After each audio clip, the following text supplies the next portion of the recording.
Ranger Bill, warrior of the woodland, struggling against extreme odds, traveling dangerous trails, fighting the many enemies of nature.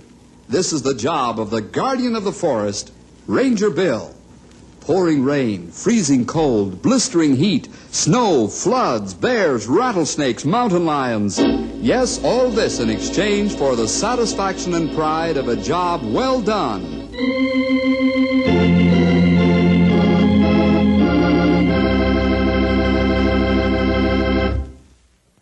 Hello, boys and girls. Say, listen to this.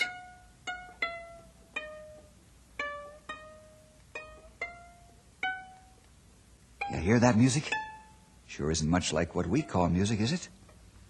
We had to travel many a strange and dangerous path until finally one day we heard it. And what happened then, I'll tell you about right now in the story I call 1 Mile Down.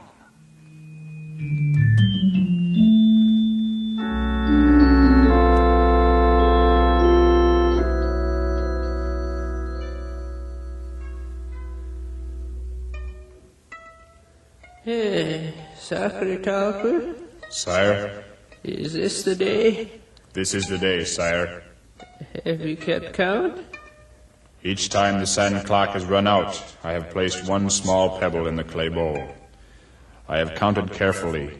Each day I have counted. Every time the bowl was filled with 365 pebbles. Then I put it on the ledge with the other bowls. The bowls already filled with pebbles. And how many filled bowls are there, Secretary? Sire, there are 40 bowls. 40 bowls. 40 years. I have been here for 40 years. The world has forgotten me. And I have almost forgotten the world. Secretary? Sire? You put the 40th bowl up on the ledge yesterday? Yes, sire, I have. Good. Now I start my 41st year, hidden from all the evils of the outside world. The pebble, Secretary. Drop the 14,601st pebble into the new bowl.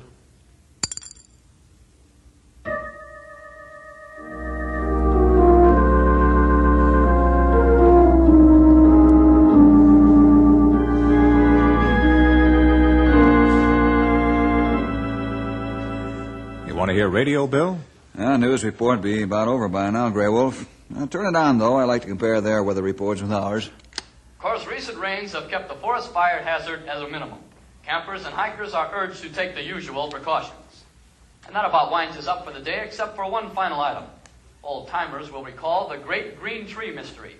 Just 40 years ago today, Lieutenant Garnet Greentree vanished from the face of the earth. After a brilliant war record, Greentree, an officer in the Army Air Corps, flew his private plane to South America, and somewhere over the Andes Mountains he vanished. No trace has ever been found of his plane or of him. Yet legend persists that he is still alive. If he were, which seems unlikely, he would be 75 years old. Greentree's disappearance remains a classic unsolved mystery. Well, we'll be back next at 6 o'clock. Wet woods, we don't have much to worry about. And they're still talking about Greentree. Do you remember much about that? Grey Wolf not born yet when Greentree fly away, but I read a lot, hear a lot about him. How people think Greentree alive. You think he alive, Bill? I don't know.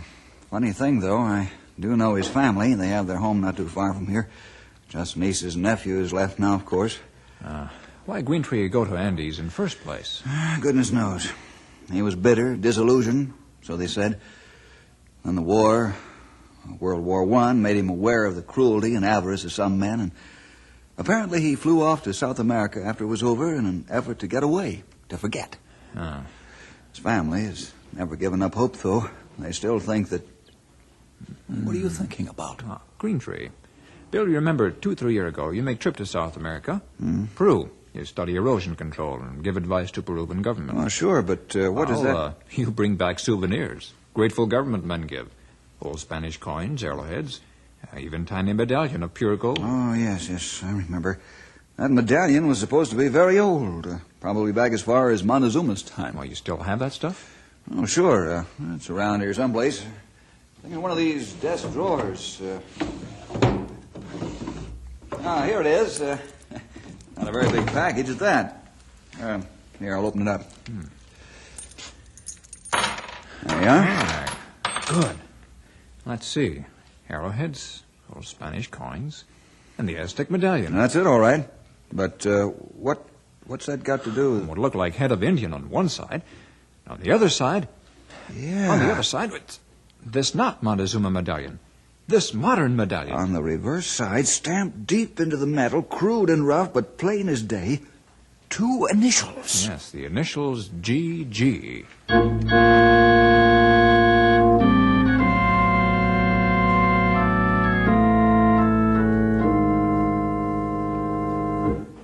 You see Green Tree people, Bill? Yeah, showed them the medallion, left the plaster cast we made of it with them. Now, what do they think? Well, they're very excited. They gave me all the existing maps they have of the territory where they think their uncle vanished and all the reports they've ever received. Want me to look them over.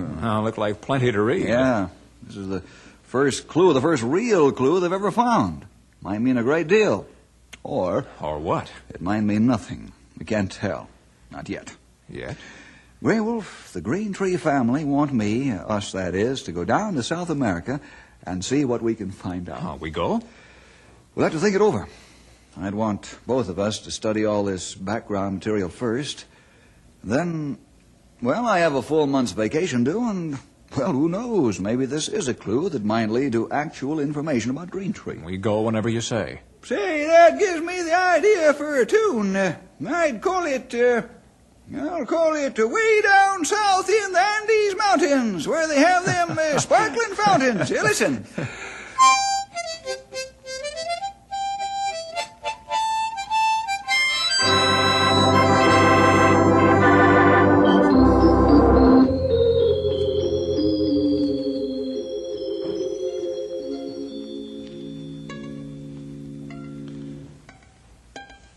Sir? Yes, Sergeant Harper? I have them here. The savages brought them up from the coast. A whole bundle. Good. That is very good. We will do as always. Each morning you will bring me one. Just one.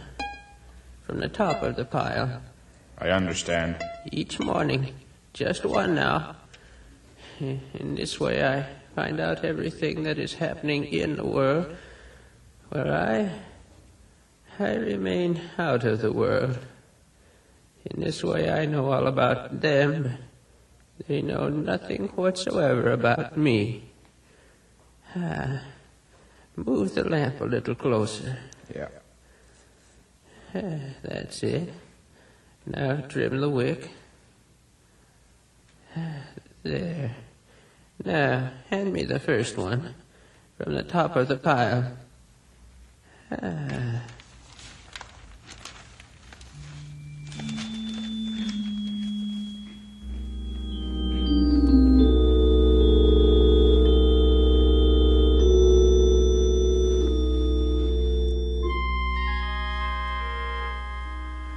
Well, that's that. Yes. We've read, studied, compared notes and all this data and don't know anything more than we did before. All we know is that Green Tree did disappear somewhere in one general area of the Andes Mountains. 1,000 square miles, maybe more. Mm-hmm. Too big place for a hunt. Hard to find tracks after 40 years. Yeah, no use, I'm afraid. But gold medallion, good clue. But not enough clue. Ranger Headquarters, Bill Jefferson speaking. Bill, this is Colonel Riley. I'm calling from the Pentagon. You got pencil and paper there, boy? Sure have. Well, get ready to write this down.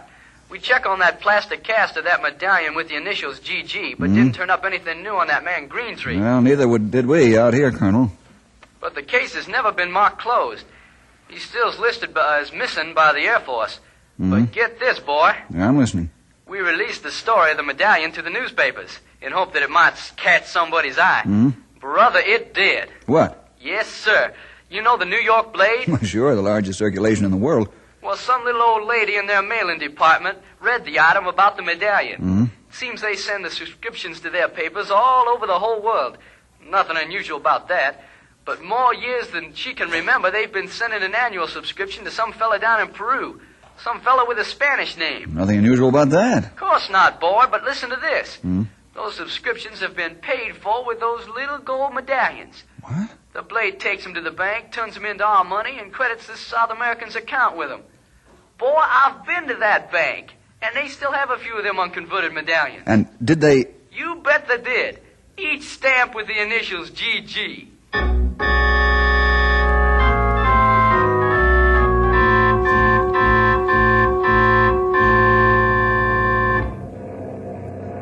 Look out plane window, Bill. Not good country. No tree, no bush, just rock and sand. Grey Wolf, do you know about the gold mines in this area? The weird ones that they have here in these very Andes Mountains? No. Well, they're just like any mine, I guess, except for one thing. What's that? They're the deepest mines in the world. How deep is deep? It's hard to believe, but some of them go down more than a mile. Yeah, plenty deep. Yeah. And the marvelous thing about them is that those savages, working hundreds, perhaps thousands of years ago, managed to dig air ducts and ventilation channels so that even the deepest parts are always supplied with plenty of fresh air. The mine's all gone now?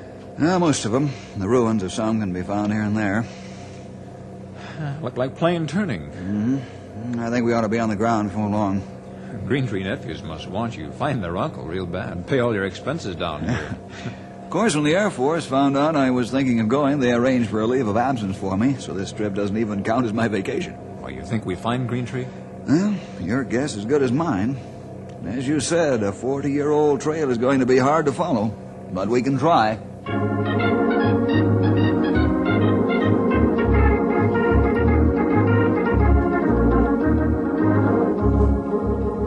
Morales Sanchez, that indeed is my name, senores, and I am at your service. And may I be so bold as to ask what it is that brings two noble North Americanos to my humble casa? We're not sure. Morales Sanchez is here to serve you, senores. As you see, I am an importer and an exporter. Some days I am very busy with imports, and then other days I am very busy with exports. Imports, exports, exports, imports. Morales Sanchez is always busy. I can imagine. Morales Sanchez can also be trusted to execute commissions. Anything. Anything at all. As long as it is legal. I think that's the sort of thing we want to talk to you about. Excelento, senores. Let us be seated here under the awning, out of the heat of the sun. Ramon, bring us the lemonade. This is a North Americano custom serving the lemonade. We are very modern here. Now then, how can I best serve you, senors? I'll get to the point right away. Exactly, proceed. We were... Aha, here is the lemonade. Oh, how refreshing on a warm day, senores. Thank you. Mr. Sanchez, you spoke of commissions. Exactly. All sorts of commissions. And all confidential, of course. Well, we wouldn't want you to betray a confidence, but it may well be that what we want to know is... Senor, your wish is my command. Very well. Mr. Sanchez, we understand that for a number of years now you have been ordering each year an annual subscription to the daily paper, the New York Blade. Some more lemonade, senores. This in itself is not unusual, of course, but the fact that you pay for it with a gold medallion... You know a great deal, Senor Angelbeer. And I see you have come a great distance to find out more. Well, I can help you, but not much. Senor, do have some more lemonade, and I will tell you what I can. Thank you. Go right ahead. It is true that I have subscribed to the Blade for many years. It is sent here in bundles, 6 months of paper each time. Of course, I do not read these papers myself, senor. Who does read them? I do not know. As I told you, I am a commission agent. For many years, each year, an old Aztec appears in the street before my door. He has the medallion with him as payment for the renewal of the subscription. But why? Why use this ancient method of payment? He insists that I pay the New York office in gold. Some of these old Aztecs are, well, what's his stubborn. name? His name? I do not know, senor. He has been coming here since before I was born, and we have never even spoken to each other. But who are the newspapers for? Senor, I do not know. I make out the subscription in my name, as you know. And then, twice a year, the old Indian comes and picks them up. Where does he go with them? Senor, I do not know. Well, how can we find this man? Senor, I do... Senor, you are a very fortunate man. The old Aztec is coming down the street right this minute. Do not speak. Just wait. I beg you. Just wait. Very well. Grey Wolf, let's stand over here at the side. Here he come now. He is old. And he talks sign language. I don't understand his kind of sign language. Look. He's drawing a picture in the dust of the road. Picture of a man with a long beard. I think he's trying to show that the man is sick. Plenty of sick, look like. Now, Indian offer gold to Mr. Sanchez. Grey Wolf, that old Indian is here to try to buy medicine. He's pointing to his hips. See his chest. Somebody's sick in hips and chest and... Wait a moment. Maybe we can help you. Old Aztec take one look at you and run like deer. He sure vanished in a hurry, all right. He leave 2 klute behind. Here. He dropped medallion. Same kind, same 2 initials. Yeah, but what's this other clue? Old Aztec, pretty good artist. You look picture in dust. You look at nose of man. Nose like yours. Not like Aztec nose. Man in picture has sharp, straight nose. Like white man.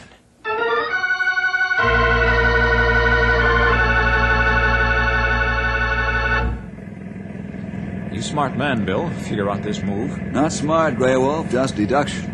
These tribes, just like the tribes in our country, all dress differently. We looked at those illustrations of native costumes in the museum and discovered that our man, according to what he was wearing, had to come from this part of the Andes. So we hire old car from Sanchez and drive up here. But what we look for, Bill? Well, just keep our eyes open and hope for another clue. Now, this is where old Aztec gold mines were, maps say. Yeah, nothing here but rocks now. This road is barely wide enough for the car. Hang on! Boy, that was a close call. Nearly ran smack into that big rock. It's falling right across the road. Can't get around it. We'll just have to... Bill, get out of the car. Run fast. Great!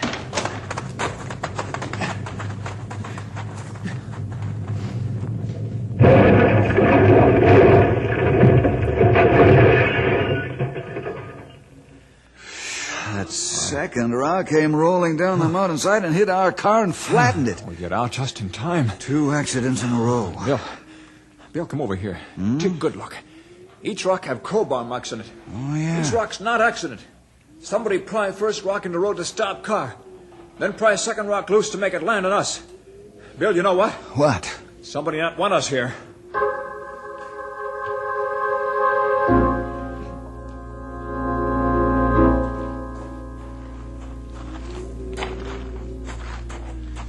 Nothing in sight. Nothing. Wildest country I ever saw. Nothing but rocks.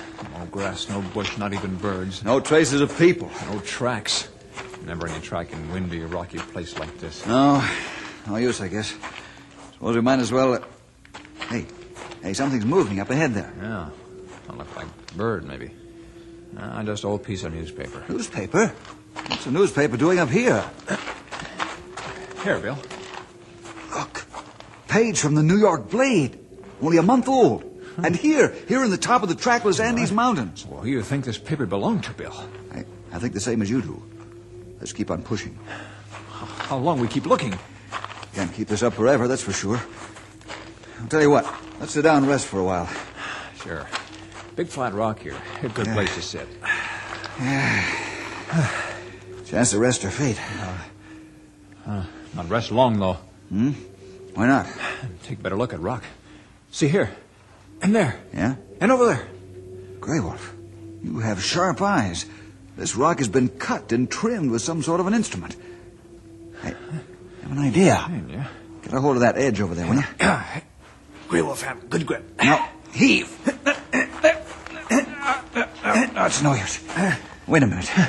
Let's shift over to the other side of that rock. All right, get a hold over there. Okay. Now, heave it. Heave again.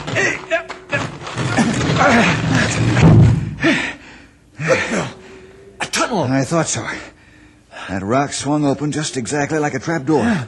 Perfectly balanced. The ancient Aztecs built those tilting doors to hide the entrance to the mines. That's written down in books. What we find is opening to old mine. Yeah. You see the steps going down, all carefully cut out of the solid rock? Go down out of sight. Yeah. Straight down. Dark down there. Well, we have our flashlights. Come on.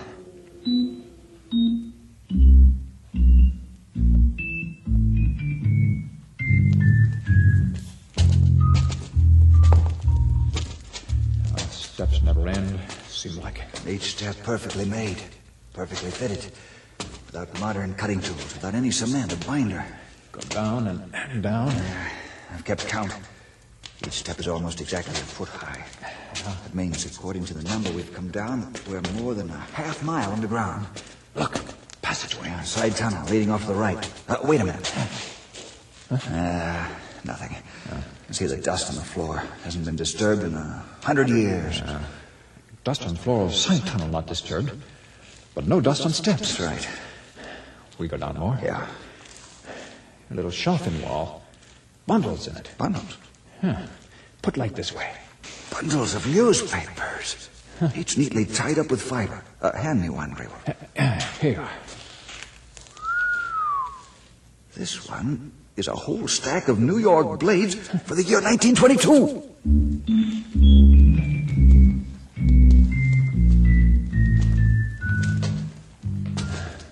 You still keep count of steps, Bill? Yeah, it's incredible. Unbelievable.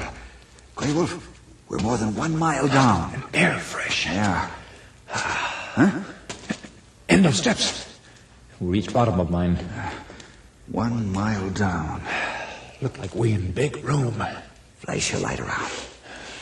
Passageway there. And there. Yeah. 3 passageway. Right. We look at dust on floor. Yeah. First passageway. Plenty dust. Not moved. Second one. And dust same as the first. Not disturbed. Right. Third passageway. Let's see. Bill, Yeah, I see it too. A clear path, no dust. Right. Somebody has been using this passageway. We go for a look. Yeah. We go for look. Hey, what do we stop for? I thought I heard something. So faint I couldn't be sure. Let's listen. There it is. Music. Savage music. Where'd it come from? Hard to tell in this cave. Too much echo. Maybe up ahead, maybe not. That music proves one thing for certain. We're not alone in this mine. All we've got to do right now is find out who's making that music.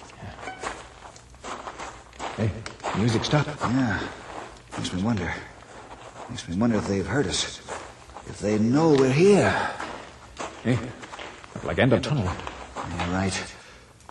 That's odd. This passageway just stops. No, nothing. Just a solid wall of rock. We walk plenty long way just to see that. Hey, what? I felt a rush of air. Flash your light back along the passageway. Look. Oh, Solid rock wall there, too. it's a door. A rock door. Somebody has shut a rock door and walled us in. What we do, Bill?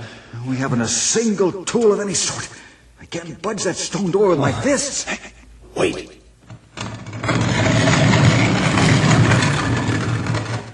Another door. In the side of the wall. So carefully fitted and we didn't even see it or know it was there. We see it now, all right. Yeah. We see who opened it. The old Aztec. That's who it is, all right. Hey, look. He's beckoning to us.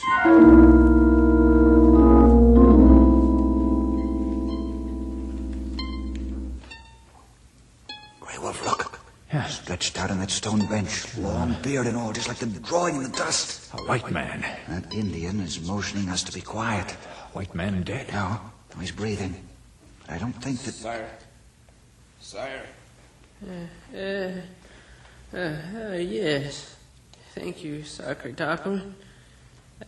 See, you have brought our guests. We have been expecting you. Perhaps I should introduce myself, gentlemen. I am, as I am sure you know by now, Garnet Greentree. It was quite clever of you to find me. Mr. Greentree, are you a prisoner here? No, of course not.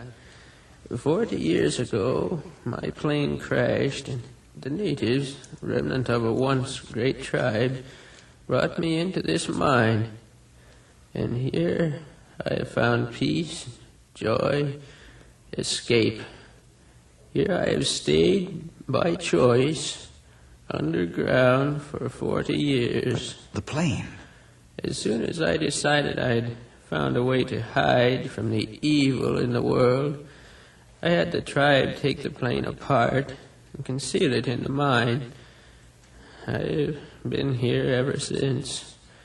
They bring me fruit, milk, and it has been my amusement to send each year for the New York newspaper. But here I stay, because here I do not have to see the evil that is in the world. But you're 75 years old now. 76. And you're ill, very ill. It is of no matter. Yes, it does matter. You've hidden from the sun, from the world, from evil, in an effort to pretend there is no such thing as evil. It's true. But can't you see that's wrong? I'm not a doctor, but even I can tell at a glance you're suffering from a serious vitamin deficiency, lack of vitamin D, lack of sunlight. It's wrong of us to avoid the light in the sun, Mr. Greentree. It's even more wrong of us to avoid God. We can't live healthy lives without sunlight, nor can we live healthy spiritual lives without God and forgiveness of His Son. God doesn't want us to run away from the world. We can't hide from the world and be happy. We can't hide from Him and be happy. You say you can't face the evil of the world. Well, I suppose there will always be evil men at work somewhere, but we can't fight evil by ignoring it. Suppose we all did that. Suppose Jesus has done that. No, Mr. Greentree, it's up to those of us who are Christians and those of us who want to be Christians to do our part in combating evil. We're part of God's plan. The forces of evil can't be conquered by running away from them. And you have run away, Mr. Greentree. You've run away from the strife and the turmoil of the world, hidden yourself deep, deep in this abandoned mine, 1 mile down. But even so, you can't run away from God. Each of us, in our humble way, can fight the wickedness of man. Fight it by example, by witness, by testimony. You, Mr. Greentree, have run away more successfully than any man I've ever known. But even you haven't been able to run away from God, from Jesus. I used to think I was a Christian, but I can see now that... Yes? Sir, there are almost 6,000 steps up to the surface of the earth. A long way. A long, long way. But if you and your friend there will help me, I'll go with you. God. And when we get to the top, when we're no longer 1 mile down, we can send a telegram to my nephews. We can tell them Garnet Greentree is coming home. Garnet Greentree is no longer lost.